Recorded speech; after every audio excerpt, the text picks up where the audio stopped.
When you're talking about flagship devices on Android, nothing goes past Samsung, especially the Galaxy S series. And the Galaxy S5 is the latest flagship device from Samsung this year in 2014.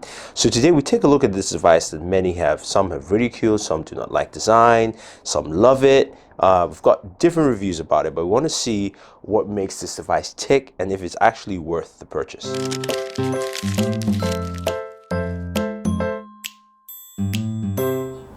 Now you're probably wondering why the perforated holes on the Galaxy S5 back cover. Well, Samsung wanted to change the design and give it something a little bit different. Now I do like the fact that it's gone with a full leather feel here, but I'm not the biggest fan of this, dotted back cover, if you will. What I will say though is that while using it for gaming or holding the device to view, in landscape mode, it does feel better and has better grip-like features altogether. But the back cover is where I start with the Galaxy S5 review because it's a lot of things in here, just from the internals, externals, altogether. So remember, Samsung Galaxy line of smartphones have removable back covers, and that goes a long way. And if we actually pop this out, we can show some of the internals. But the reason I wanted to show that is because remember, this device is actually water resistant. And you can see there's some wetness here because I didn't actually close this properly. But this is the water resistant seal here for your device altogether. It gives you protection from water damage and things like that. The seals, basically the most important part is actually here, in here, so that no water actually comes into the battery and all that fun areas altogether. Internally here, you have a 2800 milliamp battery. There you also have your micro SD card slot, so you can actually go up to, I believe, 128 gigabytes of RAM. You do have a 16 megapixel shooter. That is your heart rate sensor as well as your LED flash. All here, all this profile frame altogether. You can see how thin the device looks from edge to edge. You've got that chrome trimming on the side. It's a little different this time. It's almost ridged, if you will. And you also got your micro USB 3.0 port. This is one port that I'm not a big fan of because it can be a little tricky to open because it's got that vacuum seal so that it doesn't get wet through water damage, but still very solid overall. And then in the front of the device, you have a 5-inch 1080p display, which is actually very vibrant display. It looks sharp, it looks clean, and it's a solid display overall. Now, besides the display, you've got a fingerprint sensor right here at the bottom. Now, you can use this similar to how you have on the iPhone to swipe and unlock an application, your device, or also to swipe to use for PayPal payments, things like that, to swipe into your PayPal. So Samsung's added some functionality to it. I will say though that it's not as effective as I would have liked swiping, because hopefully this is reset so I can actually show you. No, not yet. But the idea is that it swipes from the top of the screen down to the sensor. Because you have to swipe all the way through, if you're using the case, for instance, swiping and the case stops, it's very thick, basically stops your swiping motion here with the S5. So it can be something that it basically can be annoying. So it takes some time. Usually whenever I swipe to unlock, it takes about 3 times on average to actually unlock the device, which is not good. But it's still a feature Samsung added into this. You do have a front-facing camera, of course. It's a 2 megapixel front-facing camera, addition to that 60 megapixel shooter in the back. And we'll talk more about the shooter itself. So let's take a look at some of the software features of the Galaxy S5 and what they've brought to the table here. So Samsung has done a revamp of TouchWiz. Not a full revamp, but enough to give you a very different flow and feel. So TouchWiz feels much faster, and this also can be attributed to the processor in here. You have a Snapdragon 801 processor, which is the latest processor from Snapdragon, a quad-core processor with 2 gigs of RAM. In there, and of course the latest Adreno processor, graphics processor in there. So you've got a very smoother experience. Also, TouchWiz has been trimmed down a bit to actually give you a much lighter flow to it. So there's some icon changes here, and you can just see the speed difference. It's a very snappy device overall. Your app tray also going into the applications here, very smooth and fast. A couple of things to note in the app tray is that because the button layout has changed at the bottom, and what I mean is you have your home button You have your back button, and you have your multi-window or multi-view button, basically for multitasking. You don't have to press the home button down to multitask. And if you go into the app tray to actually select things in the app tray, there's that 3-button menu in the top right hand corner. It allows you to do a couple of things. You can download, uninstall, disable, and even go through to the Galaxy Essentials, which is Samsung's premium package you've given here. Now, moving over to the notification center, you can see the change of the notification center UI look, giving you something a little bit more streamlined to match the new UI design, and also quick activations. Again, some of the things I really enjoy with the Galaxy S5, like most Android devices, is, you know, tapping Bluetooth pretty much brings up the Bluetooth prompt immediately, so I can actually scan for a Bluetooth device and connect. Some of the new features in the notification center or quick notifications are things like Quick Connect. Quick Connect allows you to basically tap that and quickly connect to any wireless device. So it turns on Wi-Fi and Bluetooth at the same time. So if you wanted to stream to, say, your TV or maybe another device in the area, you can actually do that directly from Quick Connect. Now it says no device found because there isn't anyone. Always stay ready to connect. So you can actually set that to always stay ready and set a device name, which is pretty nice overall. You do have some other features here. We turn off Bluetooth and Wi-Fi. And then you also have things like, besides Quick Connect, you also have the toolbox. Now, toolbox is a floating box, and this allows you to have this in any area of the screen. So it doesn't matter if you're in an application, to have quick access to certain activities on your phone or certain applications. So for instance, I'm in the browser and I really want to take a look at my camera. I can tap that and the camera pops out there. So you can see the, actually let me just dim the display a little bit so you see that. So you have the camera that actually pops out. I have my camera, I have my web browser, and you can customize it by holding down and sliding up to the edit function, and you can edit what you want in your toolbox, whether you want a Facebook application, Foursquare, you can customize that. And these are kind of nice features that the S5 has really added to it that gives it a nice upper hand or a high edge. You have your multi-window, which is much smoother and much faster right now here on the Galaxy S5 than I've experienced in the Note 3. So that's also is a big plus. Your power saving mode, as well as the ultra power saving mode. Now the ultra power saving mode is the new mode Samsung has that basically states that if your device goes to about 10% battery life and you decide to turn on ultra power saving mode, now you can turn it on by either going to the notification center there, or you can hold down the power button, and it's called emergency mode, and hit that. And hold on a second, let's actually do that again. So let's do ultra power saving mode here. So it says change the color of the screen to grayscale, restrict turn mobile data when the screen turns off, turn off connectivity. You can see with 23% battery life, that gives me 2.8 days estimated standby time. So really what it does is extends your standby time. And you know, this is for occasion where if you're traveling, or you say you even went somewhere international and you forgot your charger, you can still have your phone on standby for a while before you find the source to charge it. Or if you're lost in the woods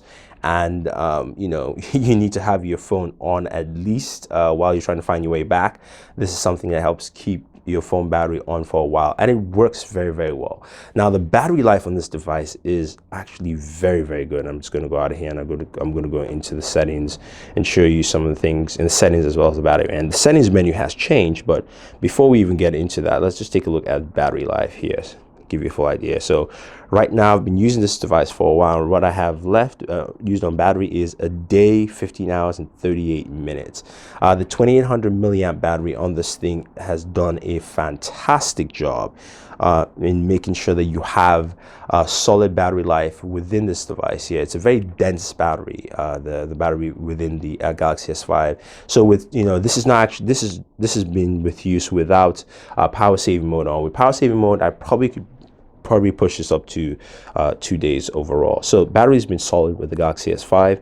As we now look at the settings here and just slide all the way to the bottom, settings has now changed its look and style. You have these flat icons, and of course, again, everything's segmented into different areas. You also have a search option here, so you can actually search for things in settings if you're lost. I guess most people are to some degree. You can change from list view to tab view. If you want to scrolling tab for each section, you can do that. You can also change the view back to edit your quick settings. Let's see, let's change it back to grid view here. So we go back to the bottom. You can see the last section of the bottom is your application section and things where you can manage applications, defaults, calendar, your gallery, internet messaging. You can go in and manage some of the different aspects of all these devices altogether. Then above that, you do have your system where you look at things like your storage, security, battery, power saving, safety and systems, language. Next up is your user and backup. You do have your motion. Of course, those motion gestures are still there. So things like air browse, direct call, smart alert,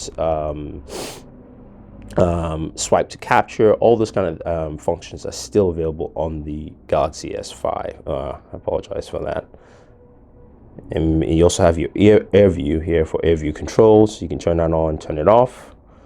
And then you now have the personalization where you have the fingerprint scanner where you can actually set that up, and also the private mode. And with the fingerprint scanner, you can store up to 3 fingerprints altogether, and you can use it for screen unlock, verify your Samsung account, and also pay with PayPal. So this is a very simple process, and just to show you how setup of the fingerprint scanner actually works, let's show you here. So we can swipe down. It has to be a very deliberate swipe, so you can register up to 3 fingers.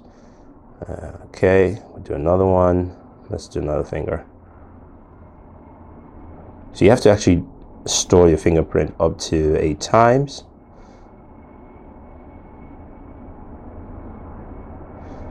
See what I mean by it can be a little finicky.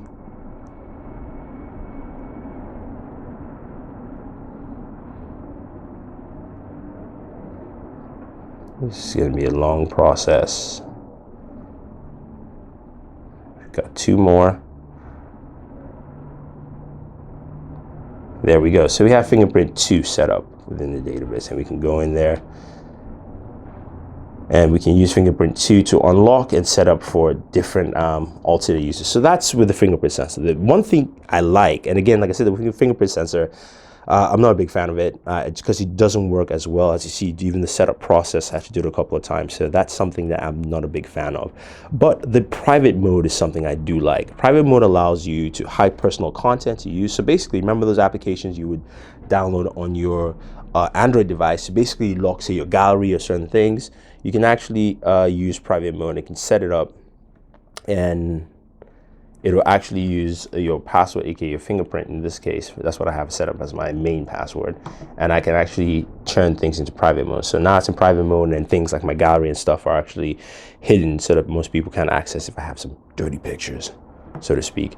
So that's the private mode, and that's actually a cool feature added. I think what Samsung has done is added little key features to this device that make it more usable, personable, yet nothing, far off from user's experience. Your wallpaper, multi-windows, and sound and display. You have all those there. You also have a networking section, printing, NFC, nearby devices. And then you have your quick settings, which have all your quick settings at the very top. So things like Wi-Fi, Bluetooth, airport mode, are the very basic settings that you need to actually start off using your device.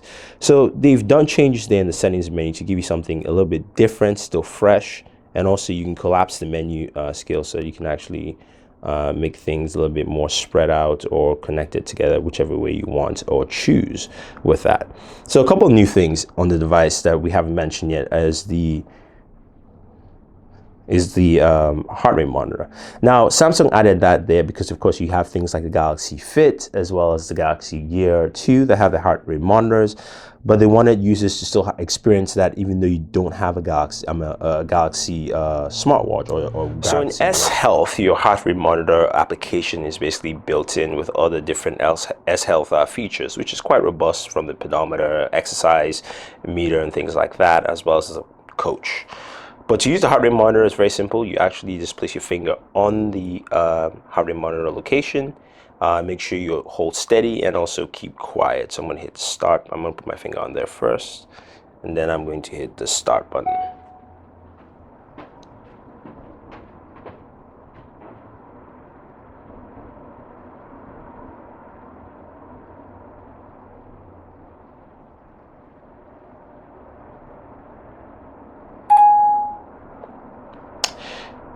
One more time.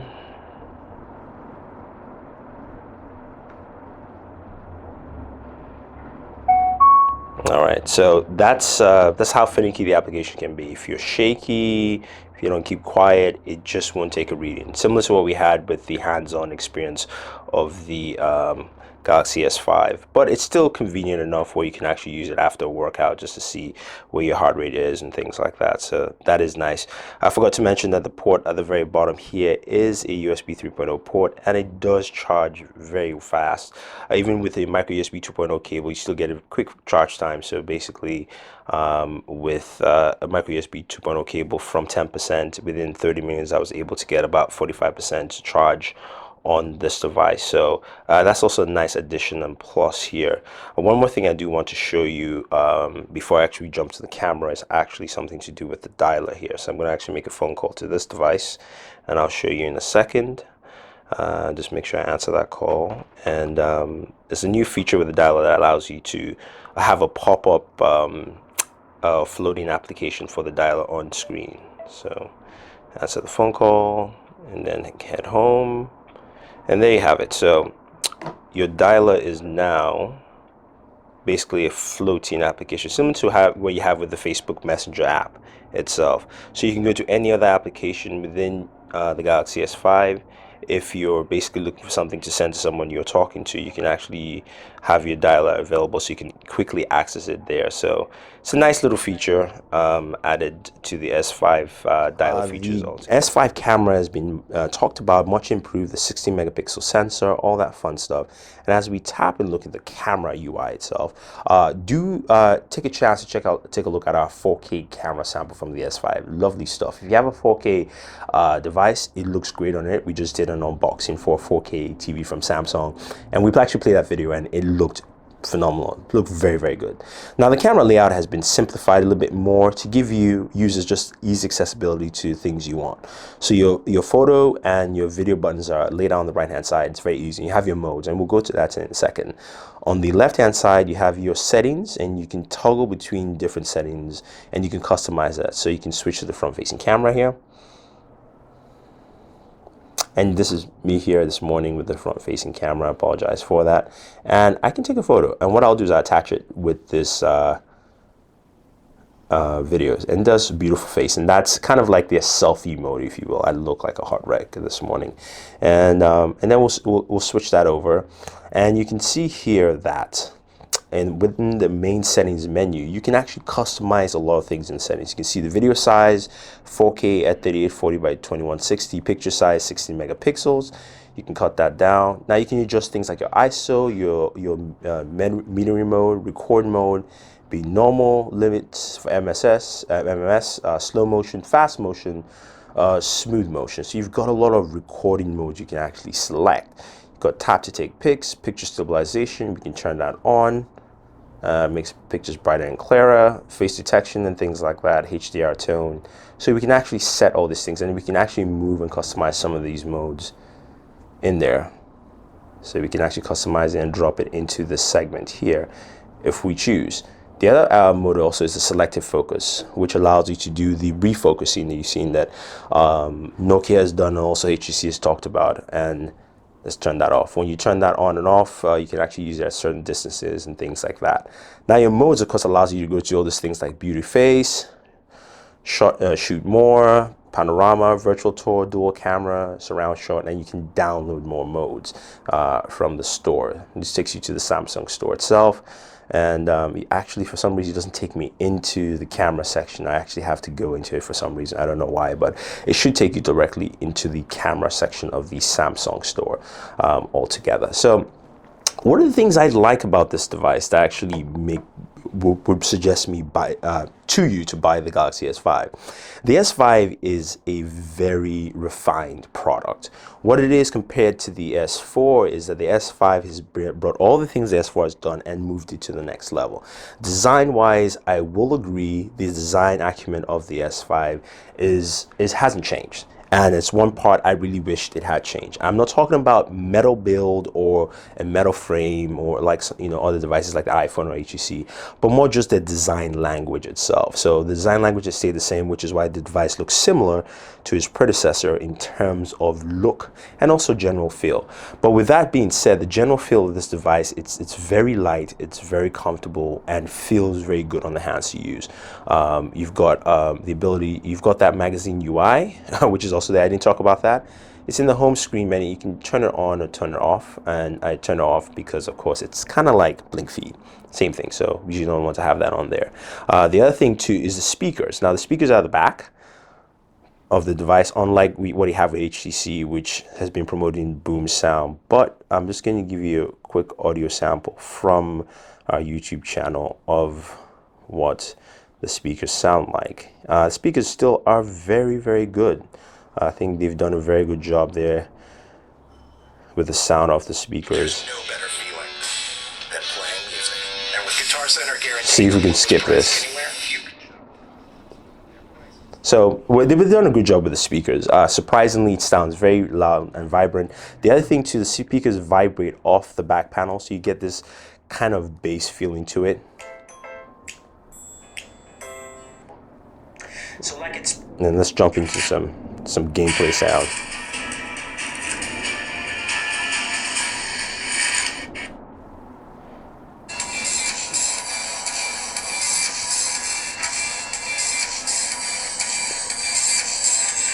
So if you want to get a good speaker sound test, I suggest you check out what some gadget guy has done on his channel. He's got a speaker sample video of different aspects of the speaker, from you know, movies to music, different genres of music and things like that. So definitely check that out from some gadget guy. Lovely video. Would have done more myself, but he did a better job than I did. So check that video out. It's really good to give you a good idea of how the speaker sounds. I'll say the speakers do a very good job, considering they actually at the back of the device, which is still very good. So overall, you know, the S5 has a lot of great benefits, and also it's got things that could set it back. And if we want to just summarize everything here, the design of the S5 is still the same, and that can be lacking for some, but in terms of functionality and form, the S5 really covers a lot of things and does a lot of good jobs there.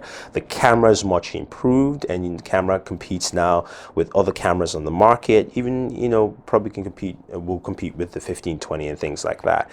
You also have got great battery life on this device, where you can almost get up to 2 full days on the Galaxy S5, which again, on the device of this size and nature, this is not a phablet, you know, this really is pushing the boundaries there. You do also have a lovely display, does a very good job in sunlight, much improved from the S4. I wouldn't say it's the best, but it's really much improved. I can actually see the phone in sunlight while using it, so that's also a good update there. A very smooth, great function, gaming handles very well, and also it is water resistant. Guys, it's not waterproof.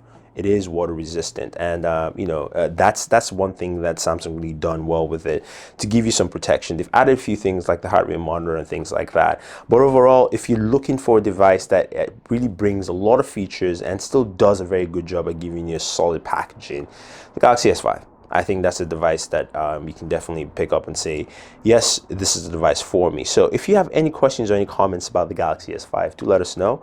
Don't forget to like this video, share this video, and favorite this video so we can make more videos for you.